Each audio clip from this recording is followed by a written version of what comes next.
দুনিয়াতে কয়েকটি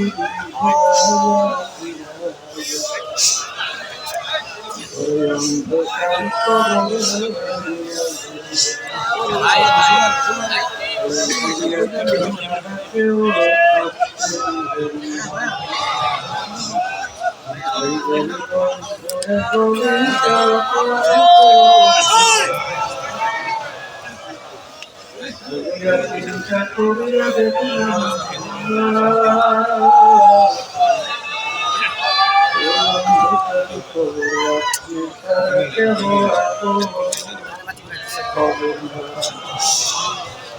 ربنا آتنا في الدنيا حسنة وقنا عذاب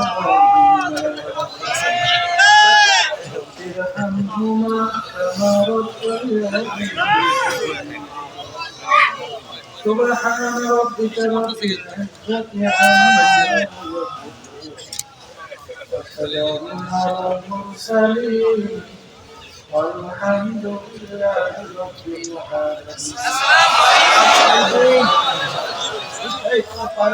এই পাশের নাকি শব্দগুলো কমে যেতে পারে ওই সামনে দেখতে না নাকি হ্যাঁ এই বারবার এই পাশের শব্দগুলো কমাতে ডান পাশে বাম পাশের শব্দগুলো আর বাইরের শব্দ একরকম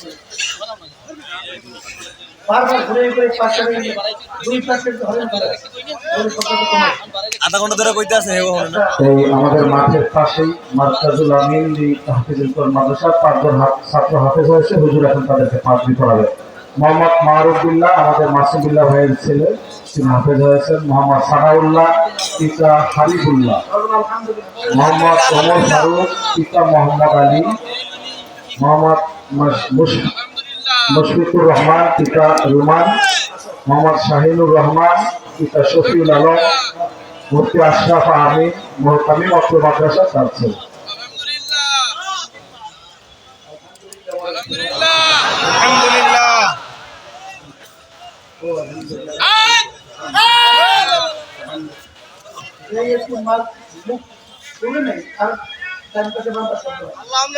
ঠিক করে দেন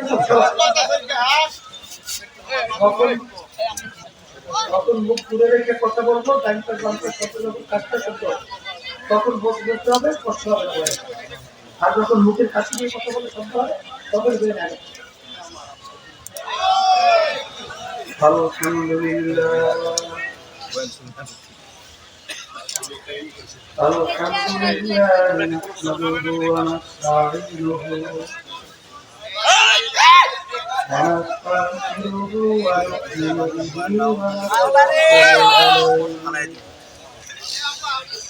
ونعوذ بالله من شرور أنفسنا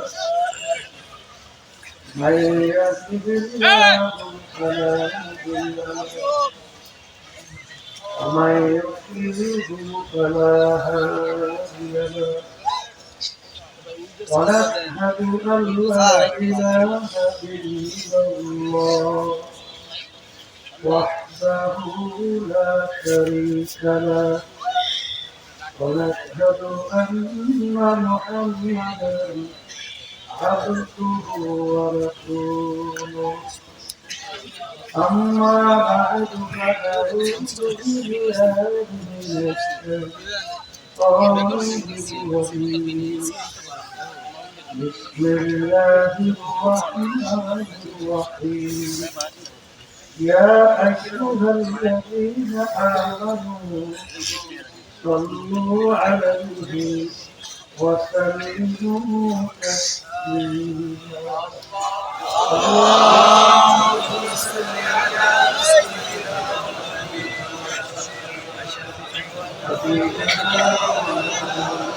محمد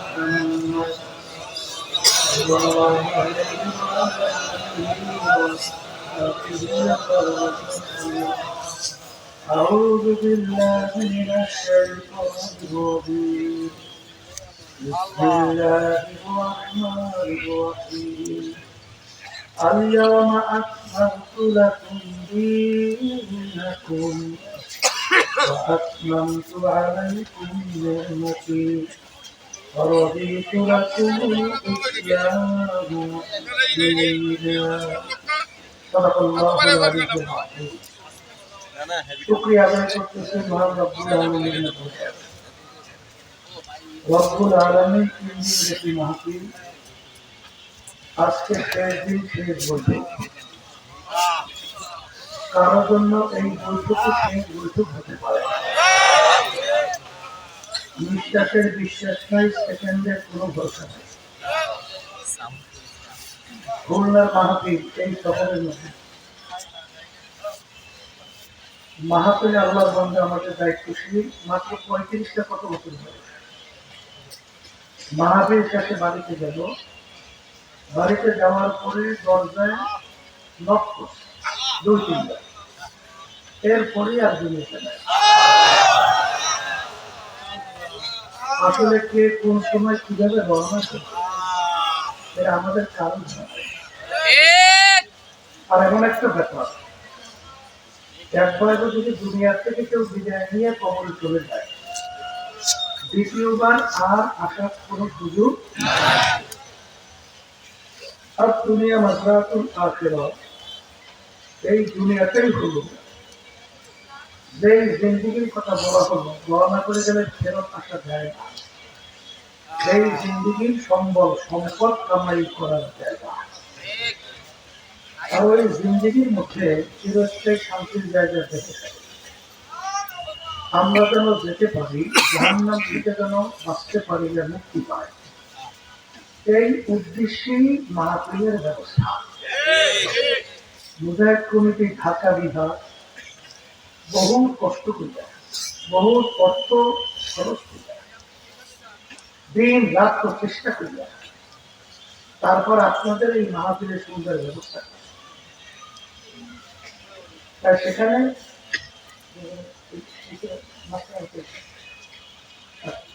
একটু দেখা করো। যেই কথা বলতে চাইছি, আসলে আমরা যারা মুসলমান, তারা তো আল্লাহর উপরে ঈমান আনার কারণেই তো আমরা মুসলমান দাবি করি। কথা ঠিক না? মুসলমানের কাজই সত্য। ইংরেজিতে বলে সারেন্ডার, বাংলার অর্থ হলো আত্মসমর্পণ। মুসলমানের পরিচয় যেতে চাইলে কবি এক কথায় বুঝাইছিল, মুসলমানই বুয়াতে করবেন মেহাদা এলানে শেখা। মুসলমান বলা হয় ঘোড়া যখন তার মুখের ভিতরে লাগাম লাগায়, লাগাম যখন সরই হাতে ছেড়ে দেয়, ঘোড়া নিজের ব্যক্তিগত শক্তি বুদ্ধি চালাকি আর করবে সরই যেভাবে ঘোড়াকে চালাবে, ওইভাবে চলার নামই হলে লাগাম লাগাবে। আমরা যারা মুসলমান দাবি করি, আমরা সবাই কালিমা করছি না, এর অর্থ কি? কালিমার লাগাম লাগাই, এবং কালিমার লাগাম লাগাইয়া কার হাতে থাকছে? মুসলমানের নিয়ম তো ছিল আল্লাহ রসুলের হাতে থাকছে। আল্লাহ রসুল আপনাকে আমাকে ব্যক্তিগত জীবন থেকে শুরু করে আন্তর্জাতিক জীবন পর্যন্ত, সুরাতে সিরাতে পোশাকাতে কামাইতে খরচ, এক কথায় সর্বক্ষেত্রে আপনাকে আমাকে আল্লাহ এবং আল্লাহ রসুল কিভাবে চলতে বলছেন, চালাতে বলছেন, ওইভাবে চলা, ওইভাবে চালানোর নামই হলো মুসলমান। কথা ঠিক না? এখন মুসলমান সন্তান আমরা অনেকে মুসলমানের ঘরে জন্মগ্রহণ করার পরেও কিন্তু অনেকের কার্যক্রম, চালচলন, কথাবার্তা, অবস্থার পরিপ্রেক্ষিতে দেখলে মনে হয় যে অনেকের মধ্যে মনে হয় যেন বিভিন্ন ধরনের সন্দেহের কাজ করে। কথা ঠিক। এর ভিতরে এক শ্রেণী কিন্তু মুসলমান তার মুসলমানের ঘরে জন্মগ্রহণ করার পরেও বস্তুবাদী। কিবাদী? বস্তুবাদী হলো তারা বলে যা দেখি না তা বিশ্বাস করি না। কথা ঠিক কিনা?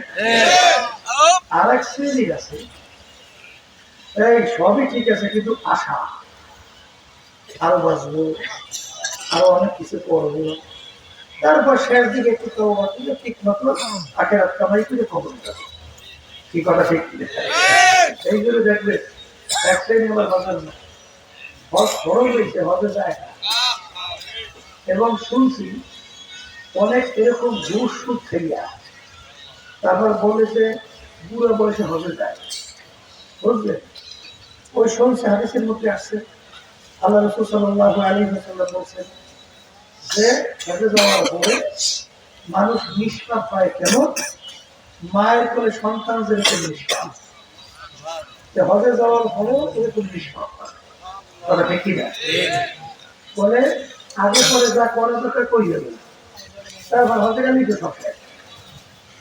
এই এক শ্রেণী আমার বাজার না, এরকম চিন্তা আসলে নাকি আপনারা এই এই এক শ্রেণী আছে আশা। কথা ঠিকই। আর এক শ্রেণী বর্তমান মুসলমানের ধর্মে জন্মগ্রহণ করি, তারা আল্লাহ আছে বলে স্বীকারই করতে চায়। বাংলাদেশেও এখন আমার বাজানদেরকে বলবো যারা পর্দায় মা বোনরা যারা শুনতেছে, শোনে আমরা যারা ওলামায়ে কেরাম, আমরা যারা আমাদেরকে হুজুর মনে করছেন আমরা কি একেবারে বোকা? আমরা ভালো মন্দ কিছু বুঝি না, সব আপনারা বুঝেন। আমরা তো ভালো মন্দ বুঝি, ওরা ঠিক কিনা? আমরা ভালো করে চিন্তা ভাবনা করে দেখছি যে কোরআনুল কারীম আল্লাহ রাব্বুল আলামিন 1500 বছর আগে আল্লাহ হাবিব মুহাম্মদ রাসূলুল্লাহ সাল্লাল্লাহু আলাইহি ওয়াসাল্লাম কার উপরে নাযিল করেছেন। আল্লাহ রাসূল সাল্লাল্লাহু আলাইহি ওয়াসাল্লাম তার মায়ের পেটে থাকা অবস্থায় আল্লাহ তার আপনাকে দুনিয়া থেকে নিয়ে আসছে। দুনিয়াতে আসার পরে বছর 6 হলো আল্লাহ তার আম্মাকেও নিয়ে আসছে। ছোট 6 বছরের বাচ্চা বা তারা মারা দুনিয়ার কোন শিক্ষকের কাছে আল্লাহ রাসূল সাল্লাল্লাহু আলাইহি ওয়াসাল্লাম পড়ার কোন সুযোগ আল্লাহ দেয় নাই। আল্লাহ কি দেয়? এই জন্য দুনিয়ার দিক থেকে দেখবেন আল্লাহ রাসূলকে বলা হয় উম্মি। আল্লাহ রাসূল সাল্লাল্লাহু আলাইহি ওয়াসাল্লাম নিজের দস্তখত করতে জানতেন না, সাইন তাও জানতেন না। এর প্রমাণ রাখতেন কিভাবে? আল্লাহ হাবিবের আঙ্গুল মুবারকের ভিতরে আংটি মুবারক দিয়ে সিল বাঁধত। কথা ঠিক না? ঠিক। আল্লাহ রাব্বুল আলামিন তাকে দুনিয়া কোনো শিক্ষা শিক্ষিত হইতে দেয় না কেন? হয়তো বা এই দুনিয়াদার বলার সুযোগ পেত। লোকটা মেধাবী ছিল, খুব বেড়ে ছিল, খুব উঁচু মাত্রার শিক্ষিত ছিল, পণ্ডিত মানুষ ছিল, কোরআনকে নিজে লিখে এইটা বলার কারণ সুযোগ না পায়। এই জন্য আল্লাহ রাব্বুল আলামিন তাকে দুনিয়া কোনো শিক্ষিত হতেও দেয় না। আর আল্লাহ রাব্বুল আলামিন সরাসরি আল্লাহ রাসূল সাল্লাল্লাহু আলাইহি ওয়াসাল্লামকে শিক্ষা দিয়েছেন। এই জন্য আল্লাহ রাসূল বলেছেন আল্লামানি রব্বী ওয়া আহসানা তা'লিম। স্বয়ং রব্বুল আলামিন আমাকে শিক্ষা দান করেছেন। শিক্ষাটা কত উত্তম শিক্ষা।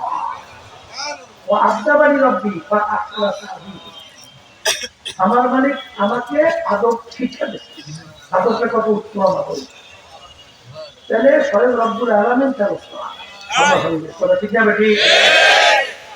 আল্লাহ রাসূল সাল্লাল্লাহু আলাইহি ওয়াসাল্লামের উপরে 30 বার কোরআন নাযিল হলো। সেখানে আল্লাহ রাব্বুল আলামিন চ্যালেঞ্জ করে বললেন, যালিকাল কিতাব লা রাইবা ফীহ। এই যে কিতাব দেখো কোনো ভুল সন্দেহ বলতে কিছু নাই। আরবের কাফেররা আরবি ভাষী ছিল, তারা কোরআন কারীম বুঝতো, তারা কোরআন কারীম নাযিল হয়েছে কোন ভাষায়? আরবি ভাষায়। তাহলে আরবের কাফেররা তো আরবি বুঝতো, তারা তো কোরআন কারীম ভালোই ছিল, কিন্তু তারা কিন্তু বহু চেষ্টার পরেও কোনো ভুল বের করতে পারছিল না, পারে নাই। এরপরে যত দুনিয়া থেকে বৈজ্ঞানিক দার্শনিক ইসলাম ভিত্তিক চক্র যত গেল, তারা ভুল বের করতে পারছে? তারাও পারে না। এখন বর্তমানে কামান দুনিয়ার ভিতরে নাস্তিকদের দলের অভাব আছে, মুসলমানদের শত্রুর অভাব আছে, ইসলামের শত্রুর অভাব আছে। তোমরা মুসলমানদেরকে মারার জন্য এই আমেরিকা দেখে এবং এই পাশ্চাত্য দেশগুলো সুয়ারের সেও খারাপ। আমাদের ফিলিস্তিনের মুসলমানদের উপর, আমার মা বোনদের উপরে, বাচ্চাদের যেভাবে এই জুলুম নির্যাতন করি, হত্যা যত চালায়, এত তো কোনো দরকার নেই। মুসলমানদেরকে ধ্বংস করার জন্য, শেষ করার জন্য তোরা সবাই একাত্রিত হও, পারলে কোরআন কারীম একটা ভুল বের করে দেখা। বলেন তোরা ঠিক কি? কিন্তু কোরআন কারীম ভুল বের করতে পারছে? পারবে কোনদিন? বরঞ্চ যারাই কোরআন কারীম নিয়ে রিসার্চ চেষ্টা করে, তারাই কিন্তু কালিমা পড়ে মুসলমান হয়ে যায়। কারণ কোরআন কারীম এই বর্তমান আধুনিক যুগের আবিষ্কার, তাও মিলেই দেখে কোরআন কারীম যা বলছে সব ঠিক, এবং যা যা যেখানে যেভাবে বলছে সব ঠিক। কিছুদিন আগে আমেরিকার এক মহিলা, খুব বড় উচ্চ শিক্ষিত, সুরায় নামল নিয়ে যখন নাকি রিসার্চ করল, সে দেখেন যে কোরআন কারীম যা যা বলছে হুবহু 100 বার সব মিলে গেছে। এবার তিনি কালিমা পড়ে মুসলমান হয়ে গেছে। বারবার বলা হয়, কয়েক বছর পূর্বে ওই যে আমেরিকার আপনার খ্রিস্টানদের ধর্মযাজক বাইবেল শাস্ত্রের উপরে পাণ্ডিত্য অর্জন করছে, তিনিও যখন রিসার্চ করছেন, কিছুদিন আগে কালিমা পড়ে মুসলমান হয়ে গেছে। আমাদের পাশের রাষ্ট্র ভারত, শিবশক্তি মহারাজ, তিনি অনেক ভাষার উপর ডক্টরেট ডিগ্রি, 12 ভাষার উপরে পাণ্ডিত্য অর্জন করেছেন। তিনি সব ভাষা সম্পর্কিত অভিজ্ঞতা আছে, তিনিও রিসার্চ করার পরে কালিমা পড়ে মুসলমান।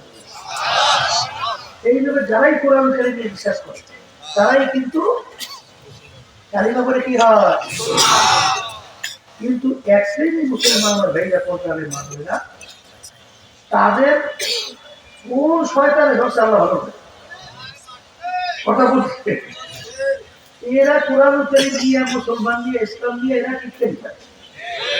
বাংলাদেশের বিদায় দেখছেন, আফসোস যে আমরা অনেক সময় বলি যে অনেকে কিন্তু ইসলামের মূল্যবোধ বলে, কিন্তু এরা আবার বলে যে আমরা শরিয়া আইন মানি না, বলে না? আবার মৌলবাদীর ক্ষমতা আছে না, তুই আসার সম্ভাবনা হবে কথা ঠিক যাবে। ঠিক মৌলবাদী কাকে বলে? তারা মূলের উপরে চলছে, এদের কিন্তু বলে মৌলবাদী।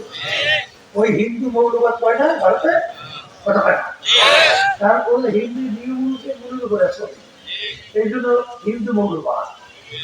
আর আমরা যারা মুসলমান, আমরা চলি এই যারা মূলের উপরে, আমরা মৌলবাদ। ওটা ঠিক কিনা? মৌলবাদ কি মূলের উপরে চলে, ওটা ঠিক না? আমি আমার ভাইদেরকে বলবো, পর্দারে মা বন্ধুরা শোনেন, এই কথার মাধ্যমে সংক্ষেপে আমি কি বুঝাতে চাই, কোরআন কারীম সত্য, এই কোরআন কারীম থেকে আমি আপনাদের সামনে আয়াতের তেলাওয়াত করেছি। আয়াতের ভিতরে আল্লাহ রাসূল সাল্লাল্লাহু আলাইহি ওয়াসাল্লাম জাবালে রহমতের গোলায় তার বাহনের উপরে দাঁড়িয়ে প্রায় 100 লক্ষ সাহাবায়ে কেরামদের উপস্থিতিতে এই আয়াত শরীফ তেলাওয়াত করছেন। আল ইয়াউমা আকমালতু লাকুম দীনাকুম ওয়া আতমামতু আলাইকুম নি'মাতি ওয়া রাদিতু লাকুমুল ইসলামা দীনা। আল্লাহ রাসূল সাল্লাল্লাহু আলাইহি ওয়াসাল্লাম বলেন, আজকে এই দ্বীন বা ইসলাম পরিপূর্ণ হয়ে গেল। সবাই বলেন আলহামদুলিল্লাহ। দ্বীন পরিপূর্ণ, এর অর্থ কি এর ভিতরে বাড়তি কমতি আর কোনো দিন নাই, আসবেও না। তাহলে নবী কি আবার আসবে না? শেষ নবী মুখ খুলে বললেন আমাদের বলতে হইবে, বর্তমানে একদম কাঁদিয়ে নিই। এরা কিন্তু বলে এই গোলাম মোহাম্মদ কাদিয়ানী বলে আবার এখন নবী এরকম আছে না? এই জন্য বলতে হবে এই নবী হলো শেষ নবী, আর কোন নবী তাহলে নবী আসবে না। কোরআন কারীম দ্বিতীয় আর নাযিল করে তাই যদি নাই হয় তাইলে দিন পরিপূর্ণ, এর ভিতরে কোনো আর কোনো বাড়তি কমতি আর কোনো দিক নাই, আসবে কথা ঠিক না? এইটা তো ঠিক। এখন ওই সত্য কোরআনুল কারীমের ভিতরে আল্লাহ রাব্বুল আলামিন অন্য আয়াতে বলে ইয়া আইয়ুহাল্লাযীনা আমানু উদখুলু ফিস-সিলমি কাফা।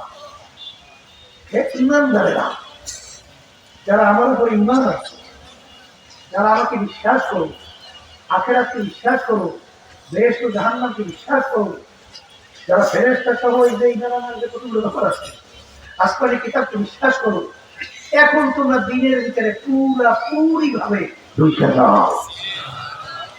কে বলছে? আমি বলছি। তাহলে দিন পরিপূর্ণ, দিনের ভিতরে পুরা ঢোকার জন্য আল্লাহ বলছেন কাদেরকে? বলে ইমানদারদের। কথা ঠিক কিনা? এখন আমার ভিতরে বলছে পর্দানে শুনতেছে আল্লাহ হুকুম মানা লাগবে না। এই আয়াতের সামনে নজরুল সবসময় মনে রেখেছে, সব সময় এই আয়াতের সামনে নজরুল দেখবেন আব্দুল্লাহ ইবনে সালাম রাদিয়াল্লাহু তাআলা তার সামনে এই আয়াত নাযিল হয়েছে। আব্দুল্লাহ ইবনে সালাম রাদিয়াল্লাহু তাআলা প্রথম বয়সে ইহুদি ধর্মের লোক ছিল, পরবর্তীতে মুসলমান। ইহুদি ধর্মের মধ্যে ধর্মীয় উটের গোশত খাওয়া ছিল হারাম, যেমন আমাদের মুসলমান ধর্মের ভিতরে কুত্তার গোশত খাওয়া হারাম।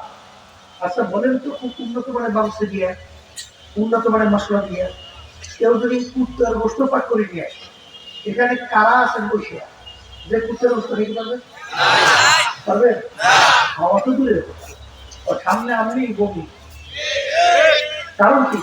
ওর প্রতি আমাদের একটা ঘৃণা, কারণ ধর্মীয় হারাম, ঘৃণাও। ঠিক আব্দুল্লাহ ইবনে সালাম রাদিয়াল্লাহু আনহু তিনি ইহুদি ধর্মের লোক, উটের গোশত খাওয়া কি ধর্মীয়? মুসলমান ধর্মের মধ্যে কি? তিনি যখন মুসলমান হয়ে গেলেন, এখন উটের গোশত তো হালাল, কিন্তু ঘৃণা তো যায় না। কথা বলে না। এখন তিনি অন্য মুসলমানদেরকে বলতে ভাইয়া আমার মুসলমান ভাই, আমি যখন ইহুদি ধর্মের মধ্যে ছিলাম উটের গোশত ধর্মীয় হারাম ছিল, খাই নাই।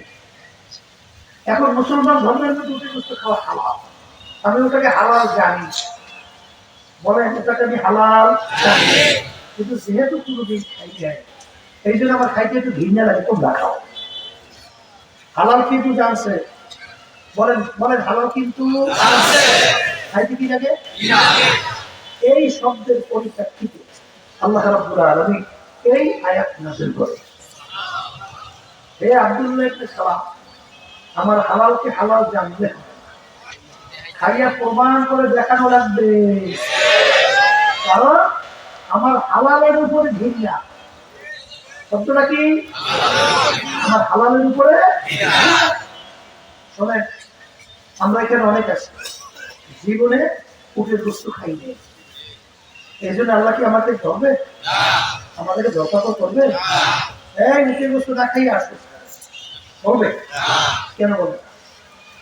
পাইও নাই, খাইও নাই, পাইলে আর খাই ঠিক কিনা?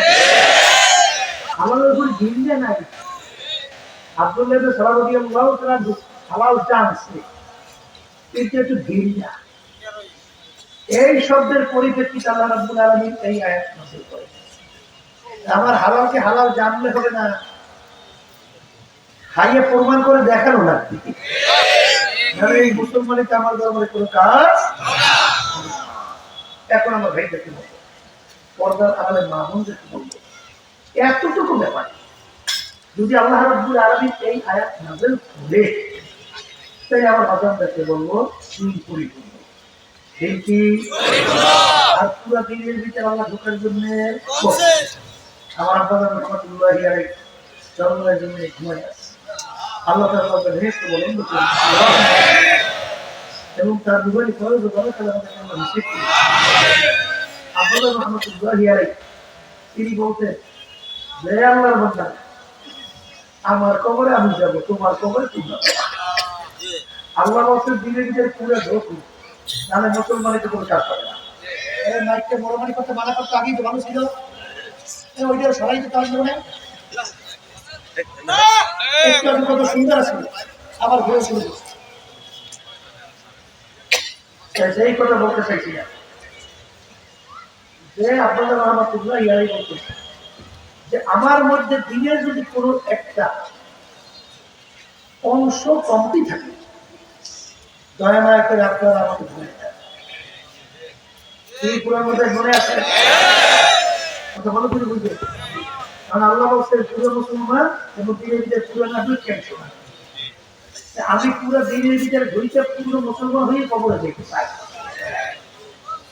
এই ক্ষেত্রেতেই আপনারা রহমতুল্লাহ গিয়ে তিনি কিন্তু রাজপথে রাজনীতি করছে না, তখন কিন্তু অনেক তরুণের মুজাহিদরা বসেও, আমার মনে আছে আপনি রহমতুল্লাহ গিয়ে যখন নির্বাচন করছিলেন বা এর পরে কোন নির্বাচনে যাবার শোনা যাচ্ছে, আপনারা রহমতুল্লাহ বলছিলেন যে এখন ইসলামের পক্ষে ডাক আছে, আমি ঘরে বসে থাকলাম, আমি আমার সাহিত্য অনুযায়ী চেষ্টা করছি ইসলামের পক্ষে শক্তি বাড়ানো।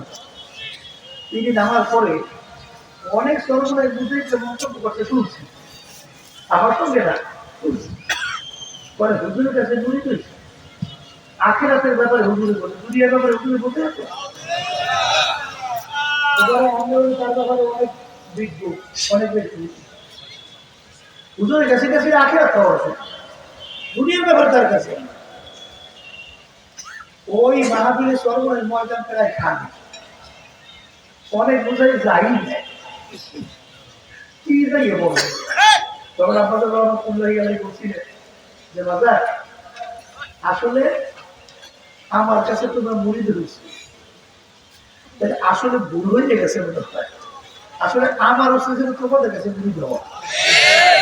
মনে আছে এই পুরো নতায় ঘুরে আসো তো, আমরা কিন্তু আফসোস করে বলছিলেন যে বাজার তোমরা আমার কাছে আসছো, তোমাদেরকে পূর্ণ দিনের কত আমার দেখাবার দায়িত্ব, ঠিকই না? যদি কোনো দিক থেকে কোরআন হাদিসের বাহিরে পথ দেখে তখন তোমরা আমার থেকে সরিয়ে যাবে, কিন্তু যতক্ষণ পর্যন্ত কোরআন হাদিস অনুযায়ী তোমাদেরকে পথ দেখাবে, যত কষ্ট হোক ওই পথে চলা লাগে, মন চাপ বা না চাপ ওই পথে জোর করে চলা লাগবে, কথা ঠিক কিনা? এখনো যদি এক শ্রেণীর লোক হুজুর আবার রাজনীতি করে, ঠিক কিনা? আবার অনেকে শুনছি তবে তরমুরি আগে ভালো হয়েছে, রাজনীতি মাঠে নেই না খারাপ হয়েছে, বলে কি বলে না। আমার বাজারদেরকে সংক্ষেপে বলবো, পর্দার মা বলে তারা শুনতেছে, কথা ছিলাম না। আচ্ছা আল্লাহ রাসূল সাল্লাল্লাহু আলাইহি ওয়াসাল্লাম কি রাষ্ট্রপ্রধান ছিলেন? ওই জন্য আপনারাই বলতেছেন যে আল্লাহ রাসূল সাল্লাল্লাহু আলাইহি ওয়াসাল্লাম রাষ্ট্র চালাইছে।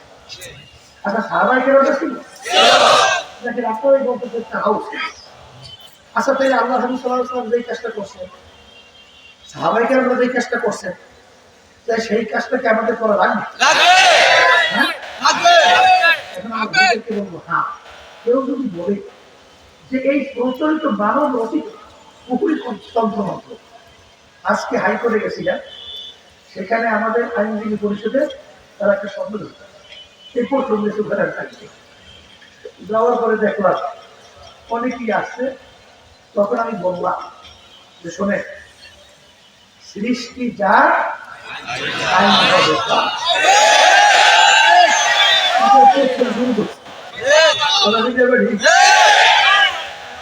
তখন বলতেছিলাম চরম লাগছে মনে করছে একজন ওই আওয়ামী লীগ করে অনেক আগে, সে আমার সাথে বলতেছে আল্লাহ রাব্বুল আলামিন যেরকম যেরকম বলছে সবই আল্লাহ হুকুম অনুযায়ী চলার চেষ্টা করে, কিন্তু হুজুর রাষ্ট্র চালানোর ব্যাপারে আমরা একটু এই ধর্মনিরপেক্ষ বা পরিচালিত গণতন্ত্র হুজুর এই অনুযায়ী একটু, এটা কোনো সমস্যা আছে?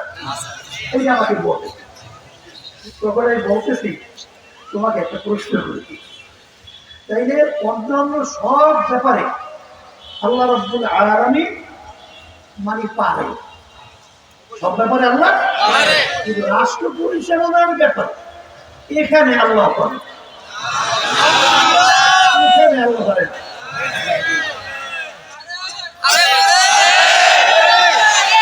আপনাদেরকে বলি, এই কথা যদি কেউ ভুল দিয়ে শুনি যায়, আল্লাহর দিকে আদর্শ বুঝে রাষ্ট্র পরিচালনার ব্যাপারে ইসলামের দিকে আদর্শ পছন্দ না থাকে, মানব রসের কুকুর শত্রুর মতো এই এর পিছনে ধরে তুমি ওই আয়াতের দিকে লক্ষ্য করো, তখন তুমি কোন পর্যায়ে আসো এই যে ভুল যে কবল নেওয়া না করো। আমি ভুল বললে আমাকে ধরাই দিয়ে, আর ভুল না করলে কবরে দিয়ে ঠিক না ঠিক।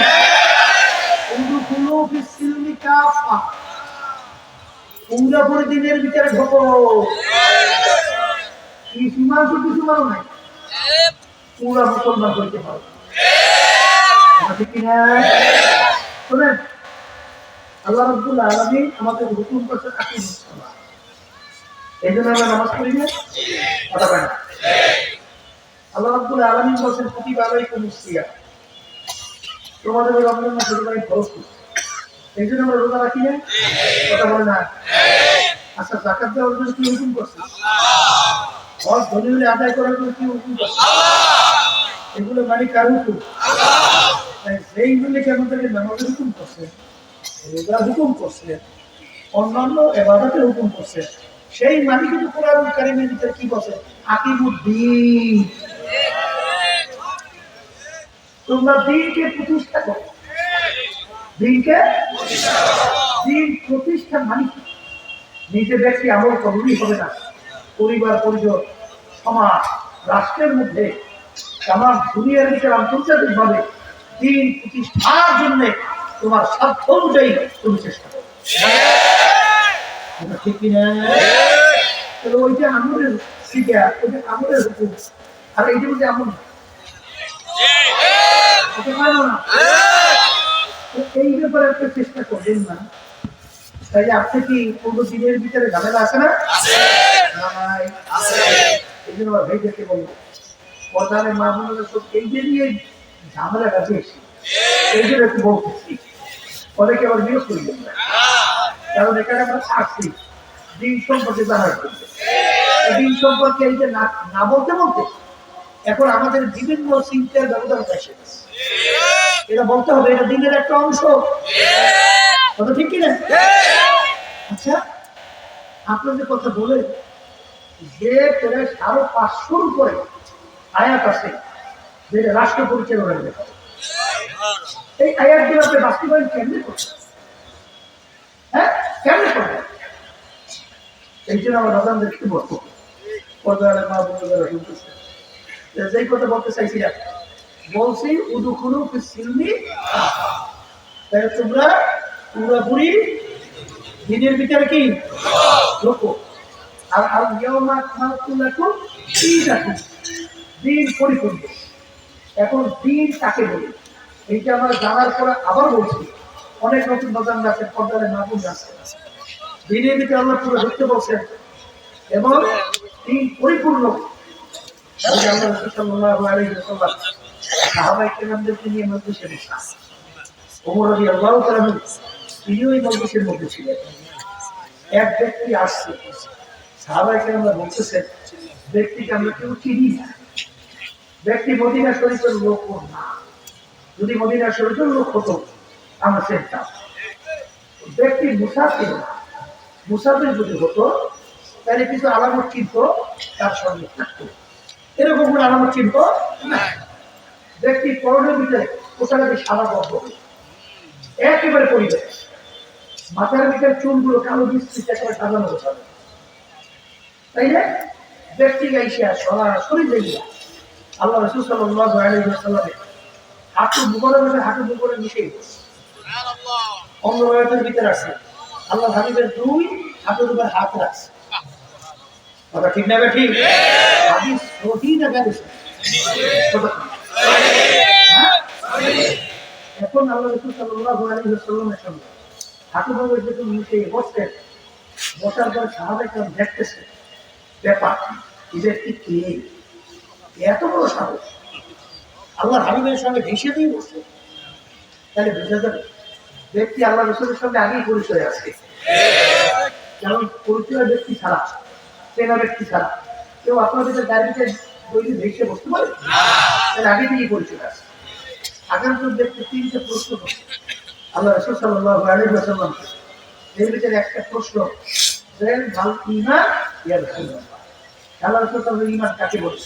ঈমানের সঙ্গে আল্লাহ হাবিব বললেন, বলার পরে ওই প্রশ্নই বলতেছেন সাদাকাতা ইয়া রাসূলুল্লাহ। আল্লাহ রাসূল সাল্লাল্লাহু আলাইহি ওয়াসাল্লাম আপনার সত্য বলছে। তখন সাহাবায়ে কেরাম আরো আশ্চর্য হয়ে গেল যে ব্যাপার কি, প্রশ্নকারী প্রশ্ন করে না জানলে জানার জন্য, কিন্তু প্রশ্নকারী প্রশ্ন করবে উত্তর শোনার পরে প্রশ্নকারী বলতেছেন ঠিকই বলছে। এর অর্থ কি? তাহলে প্রশ্নকারী আগে থেকে প্রশ্নের উত্তর জানে। কথা বলে না।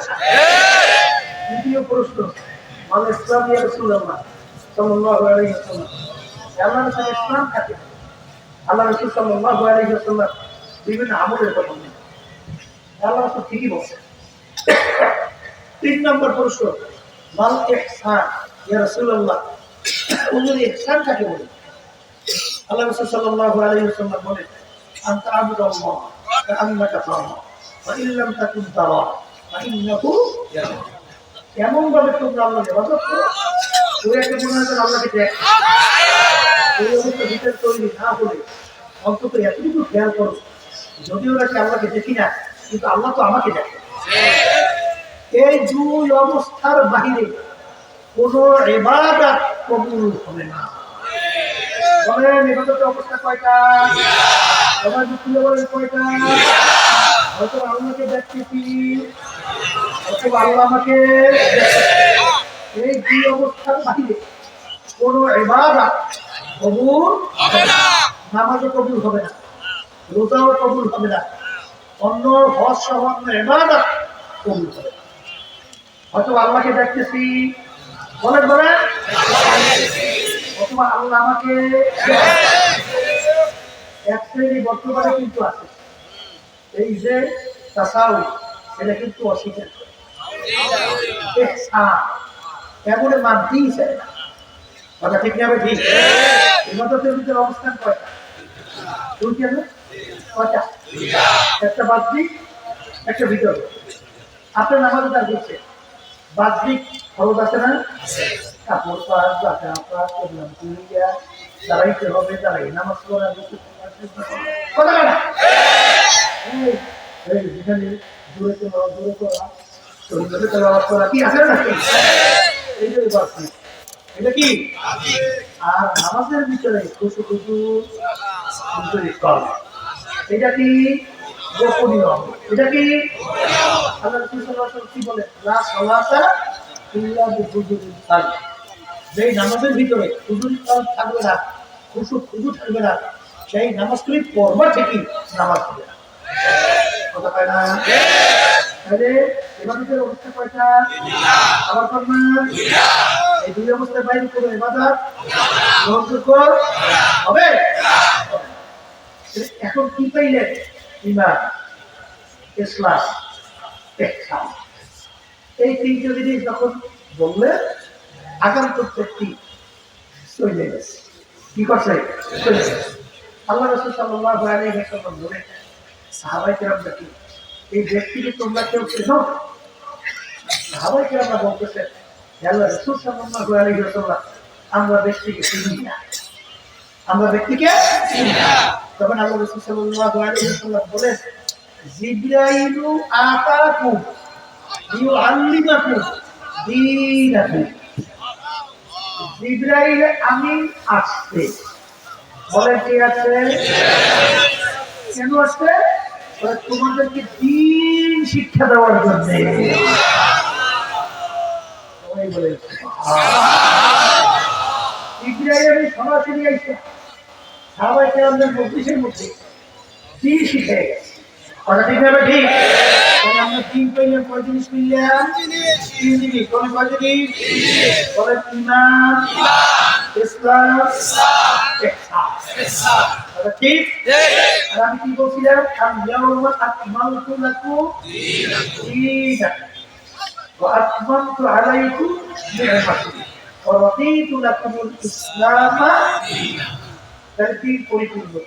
সাতটি জিনিসের নাম কি? দিন। কথা ঠিক না ঠিক? এখন আমার বচন দেখতে হবে। পর্দালে মামুনুল্লাহ শুনতেছে। শোনেন, আল্লাহ রাসূল সাল্লাল্লাহু আলাইহি ওয়াসাল্লাম মৌলিক চারটে কাজ ছিল। কয়টা? একটা বুঝতে রেখেন। এক নম্বর দাওয়াত, দুই নম্বর তালিম, তিন নম্বর তাসকিয়া নফস। কথা ঠিক? চার নম্বর জিহাদ। কথা ঠিক? আচ্ছা, এখন আমার ভাইদেরকে বলবো, শোনেন, আমার আপনাদের কথাগুলো বলতে বারবার স্মরণ করে দেওয়া করে বলছি। আপনাদের বলতে বর্তমানে ইসলাম হয়ে গেছে পথের হাতে দেখা। এই আজকেও প্রায় ৩ জন অন্ত আমার সাথে দেখা করতো। এর ভিতরে হাফেজ আল্লাহ সব দেখলাম আল্লাহ আল্লাহ। সেখানে পথের হাতি দেখতে গেছে, চোখ দিয়ে হাঁটতে গেছে, অন্ধ দিয়ে চক্ষু দিয়ে দেখছে, হাত দিয়ে দেখছে। এখন চাই অন্ধ একটা থেকে বই ঘর বই একজন আগে জিজ্ঞেস করে খেয়াল রাখতে হাতি দেখতে কি এমন দেখে না। যে একজন হাতি দেখলাম লম্বা কাশির মতো মোটা, আর একজন হাতিটা আবার খাম্বার মতো মোটা, আর একজন হাতি দেখলাম কুলার মতো সে একটা, আর একজন হাতি দেখলাম ঘোরের। এর ব্যাপার কি? যে নাকি সুর দেখছে লম্বা মোটা, সে মনে করছে হাতি লম্বা সুরের মতো মোটা কাশির মতো। আর একজনের যে পা দেখছে সে তো মনে করছে বিরাট খাম্বার মতো, হাতির পা মনে না মোটা খাম্বার মতো। আর যে কান পাইছে সে তো মন্তব্য করছে হাতির কান তো সে একটা, মনে করছে কুলের মতো সে একটা। আর একজন তো শরীর পেয়েছে বিশাল, বলে আমি ঘরের মতো। ঝগড়া বাঁচবে হ্যাঁ, দেখার উপরে সে তো মজবুত, সে তো তার দেখা ছাড়ে না। আর ওপরে তুই কি তুই তারপর তুই যা করে কি ঝগড়া বাঁচে না। আমাদের সমাজের ভিতরে আসে এক সাইডে আমরা এই 15 দিনের মধ্যে আছি। কি একটু বলে কি বলে না? এরা 15 দিনের মধ্যে আছে এই আলোচনার সঙ্গে করছি। কথা দেখি না, চোখ খোলে ব্যক্তি আর দিয়ে যায়, এত চোখ বুঝে আসে বলে তোরা ঝগড়া মানুষ বলে ভাই আমি দেখলাম হাতি এরকম কোমলে এরকম কোমলে এরকম কোমলে এরকম। চোখ খোলা ব্যক্তি বিষয়টা বুঝতে পারছে। আসলে ওরা তো চোখ দিয়ে হাতি দেখে নাই, দেখছে হাতে তো পাইনি, যেরকম হাতে পাইছে ওরকম মন্তব্য করে বলে তোরা ঝগড়া করিস না। আসলে পূর্ণ হাতি তোরা কেউ দেখো না। ওই সাইড জিনিস মিলিয়ে তার নাম হলো হাতি।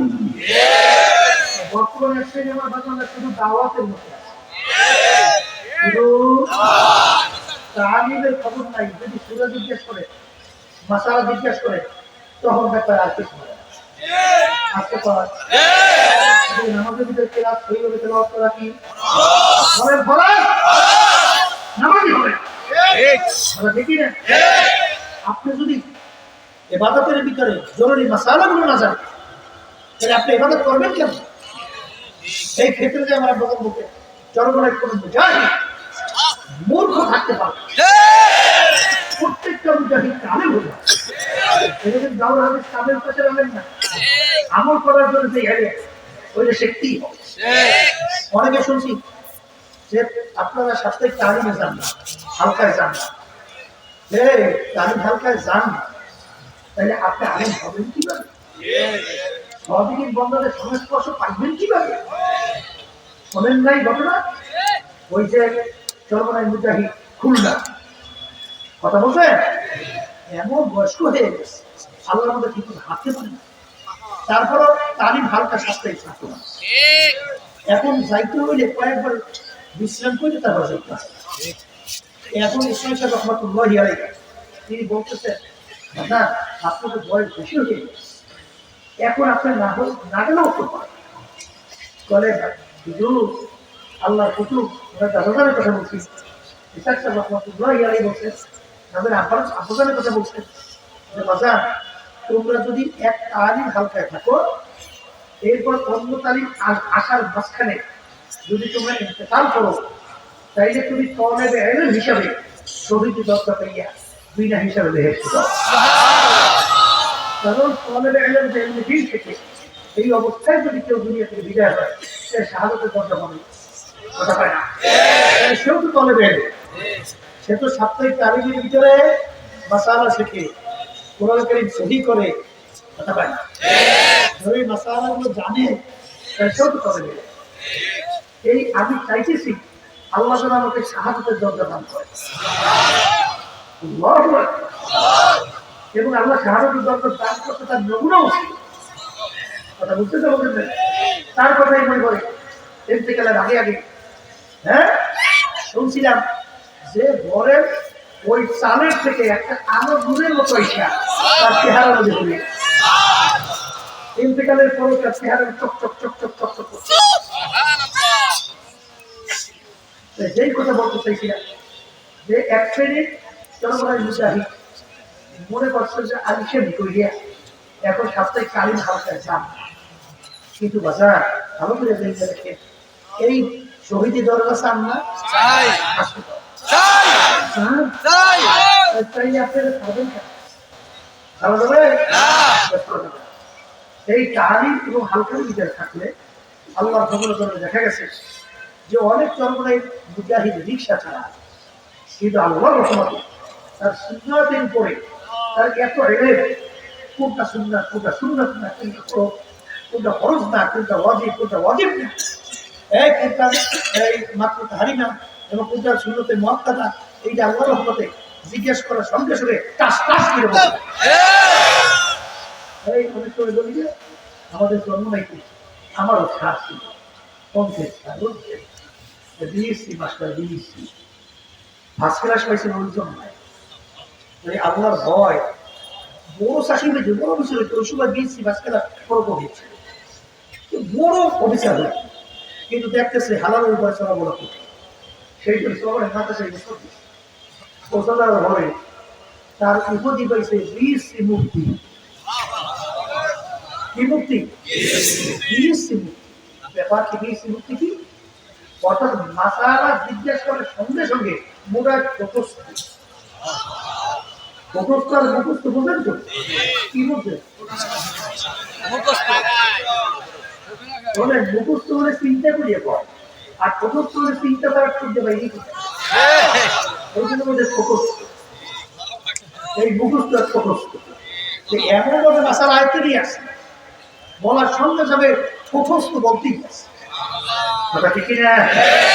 এই জন্য সর্বদা কোনো মুজাহিদ এক কথা কোনো দিন যা কোনোই মানে সে কিন্তু মূর্খ থাকতে পারবে না। ব্যবসার ব্যাপারে 24 ঘন্টা চিন্তা, বাড়ি কয়টা বাড়ি এই জন্য খুব চিন্তা, গাড়ি কয়টা তৈরি করবে এই জন্য খুব চিন্তা, আমরা কয়েকটা ব্যবসার কারণে কোটি কোটি শত কোটি পয়সা বাড়ানো যায় এই ব্যাপারে চিন্তা অভাব না। যখন বলা হয় হাতে হাতে আমাদের মুখ দেখাবা কি শুরু করে এমন শহীদ করেছে এমন মুখ দেওয়ার করে হাতে আসে শহীদভাবে কথা ঠিক কিনা?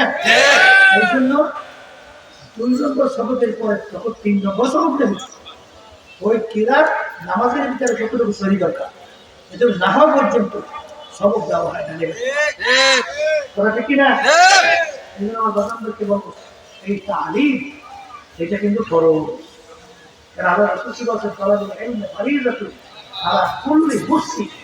প্রত্যেকটা মুসলমান মহিলা পুরুষ শিক্ষা করা কি দরকার না? লাগবে কি লাগবে না?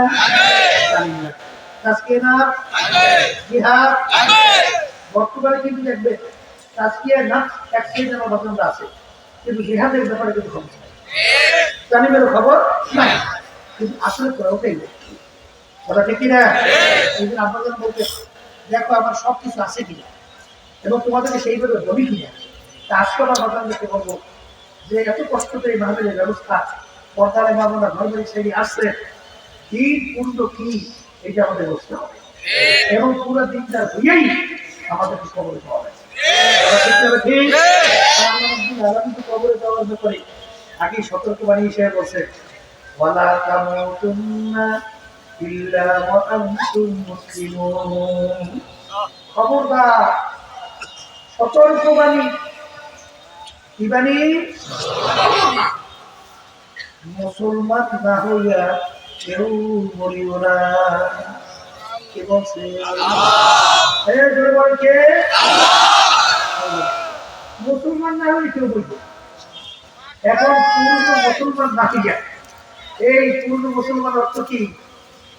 লেবাস, সুরাতে, জামাইতে, খরচে, সর্বক্ষেত্রে, ঘরে বাইরে, আন্তর্জাতিক ভাবে, রাষ্ট্রীয় ভাবে, সর্বক্ষেত্রে আল্লাহ এবং আল্লাহ রসুলের হুকুম অনুযায়ী নিজের জীবনকে চালানো, চলার নামই হলো মুসলমান।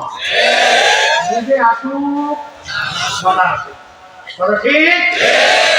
এই যে সাহাবাই কেরামদের অবস্থান দেখবে, সাহাবাই কেরামরা কেমন মুসলমান হয়েছিল, কেমন ইমানদার হয়েছিল, বুঝে আসুক বা না আসুক, আল্লাহ রাসূল সাল্লাল্লাহু আলাইহি ওয়াসাল্লাম যা শুনাইছে, দুনিয়া সব একদিকে চলে গেছে, কিন্তু তার বিরুদ্ধে চালনা করে। কি জন্য বলে কথা ঠিক কি না? এই জন্য আমরা ভাইদেরকে বলবো, পর্দার মাধ্যমে যারা শুনতেছে, দিন পরিপূর্ণ, দিনের ভিতরে আমাদেরকে পুরো ঢুকতে হবে। এখন মুসলমান বলতেই তো মন চায়, দিনের ভিতরে পুরো ঢুকলে পুরো মুসলমান দিয়ে কমে যাবে। চাই কি চায় না? কিন্তু আপনার আমার পিছনে শয়তান এবং নাফস শত্রুর হিসাবে সব সময় নেকের কাছে বাধা দেয় এবং গুনার কাছে উদ্বুদ্ধ করে। এই কথা ঠিক না? আল্লাহ রাব্বুল আলামিন কোরআনে শেষ সূরা দিতে বলে নাই, আল্লাযী ইউওয়াসওয়িসু ফি সুদুরিন নাস মিনাল জিন্নাতি ওয়াস নাস। এখানে দুই ধরনের শত্রু, একটা হলো জিন শয়তান, বলেন, আর একটা মানুষ শয়তান, বলেন, এই আর একটা হলো নফসে আম্মারা শয়তান। কথা ঠিক না? ঠিক। এখন বাজানদেরকে বলবো, আমরা তো দিনের পথে চলতে চাই, এরাই এই আমার কিছু দোয়া চাই, হুজুর চাই তো দিনের পথে চলতে, দুনিয়াতে দেখতে, হুজুর পারি না, একটু দোয়া করে। একজন আজকে বলতে, হুজুর নামাজটা কিছু ভালো লাগে না, আমি তো তোর ভালো লাগে না, তা সাইডে দেবো। কত বড় গর্ব, চিন্তা করে দেখে, ওর ভালো লাগে না, এর জন্য পড়বে না। এই হারবে, তোর ভালো লাগুক করা লাগবে, আল্লাহর হুকুম করা লাগবে। ঠিক না? ডাক্তারের কাছে গেছে, ডাক্তার প্রেসক্রিপশন করছে, এমন ঔষধ আছে, এমন টিকার কিছু ওপরে মুখে দেওয়াই ঝামেলা শেষ। এরপরে টিকে ওষুধ খাবই, তোমার ডাক্তার কাছে যাইতে করছে যে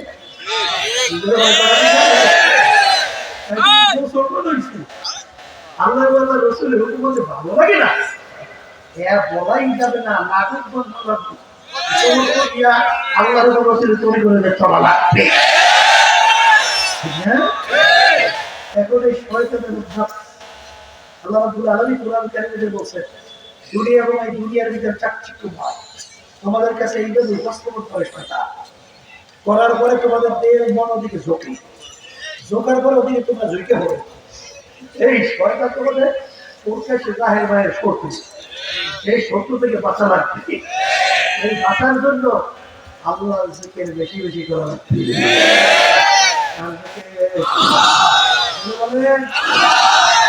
বর্তমানে একটাই জিকিরের এমন শত্রু বাড়ছে, মানে আমরা থেকে সহ্যই করতে পারি।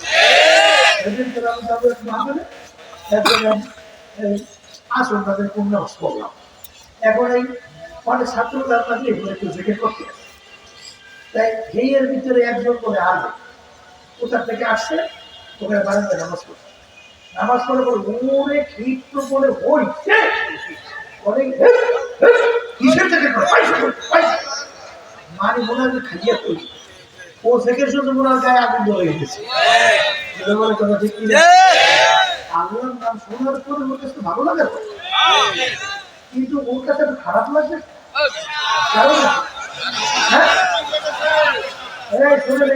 মুরব্বী রশিদ আহমদ জামিল রহমতুল্লাহি আলাইহি, এই যত কওমি মাদ্রাসা, যত হাদিসের সনদ, তাকে পাড়াই কেউ সামনে যাওয়ার ক্ষমতা নাই। যাকে জমানার আবু হানিফা বলা হয়, যার উপদেশের কুতুবুল আরব, যে 1 লক্ষের মধ্যে হাদিস তার মুখস্থই ছিল, তাকে হাদিসের হাফেজ বলা হয়।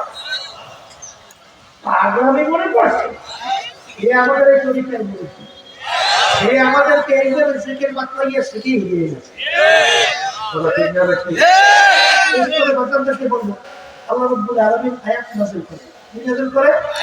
ওয়াসবির নাফসাকা মা'আল্লাযীনা ইয়াদউনা রাব্বাহুম বিল গাদাতি ওয়াল আশিয়্যি ইউরিদুনা ওয়াজহা। এই কয়টা আয়াত পড়ছিলে কি বলছে?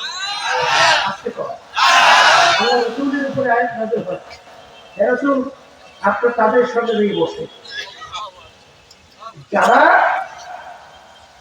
আমি মালিককে রাজি খুশি করার উদ্দেশ্যে আমাকে ডাকাডাকি করে। শব্দের অর্থ কি? আসতে পারে। এখন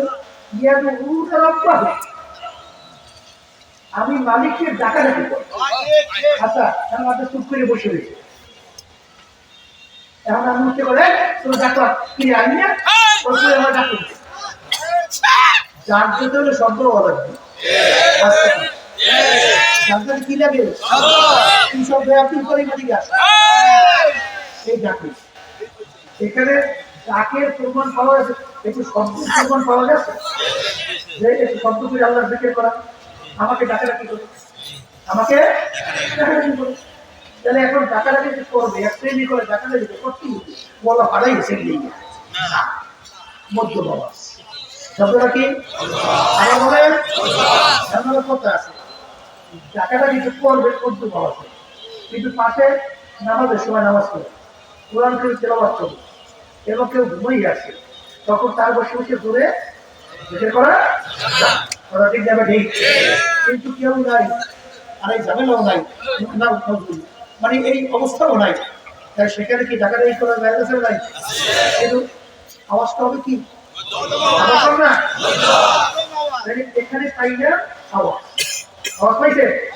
কিন্তু আল্লাহ সাল্লাল্লাহু আলাইহি ওয়াসাল্লাম মসজিদে নববীতে ঢুকে দেখে একদল সাহাবাকে এখানে একসঙ্গে জিকির করা যায় যে একদল বলে না, এখানে মজলিস পাওয়া গেছে কি যায় নাই? আসতে পাই মজলিস, তাহলে এটাও কি যায়? এরপর আল্লাহ সাল্লাল্লাহু আলাইহি ওয়াসাল্লাম তাদের জামাত পাইছে কোথায়? বলেন মসজিদে নববীর মধ্যে। এখানে মসজিদও পাইছে, জামাতও পাইছে, শব্দওয়ালা জিকিরও পাইছে। এখন এই আয়াতের অর্থ কি করবা?